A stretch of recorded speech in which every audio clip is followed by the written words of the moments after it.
నీతో దేవుని చిన్న మాట. ప్రియ శ్రోతలందరికీ నా వందనాలు. మీరందరూ బాగున్నారా?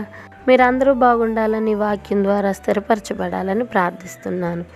ఈరోజు దేవుని వాక్యము రోమపత్రిక 8వ అధ్యాయము 36వ వచనం. ఇందును గూర్చి వ్రాయబడినదేమనగా, నిన్ను బట్టి దినమెల్ల మేము వధింపబడిన వారము, వధకు సిద్ధమైన గొర్రెలమని మేము ఎంచబడిన వారము.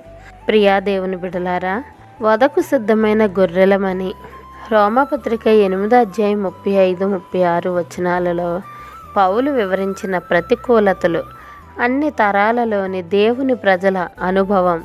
విశ్వాసి ఎవరైనా ప్రతికూలత, హింస, ఆకలి, దరిద్రత, నాశనం అనే వాటిని అనుభవిస్తూ ఉంటే అదేదో వింతగా తలంచరాదు. శ్రమ, ఆపద అనేవి దేవుడు మనలను వదిలివేశాడనడానికి కానీ, ప్రేమించడం మానేశాడని అనడానికి కానీ రుజువులు కావు. పైపెచ్చు తద్భిన్నంగా విశ్వాసికి కలిగే శ్రమలు దేవుని ప్రేమను, ఆదరణను అధికంగా అనుభవించే అవకాశం కలుగచేస్తాయి. ఈ శ్రమలన్నిటినీ జయించగలమని, క్రీస్తు ద్వారా మనకు అత్యధిక విజయం కలుగుతుందని పౌలు రూఢిగా చెప్పాడు.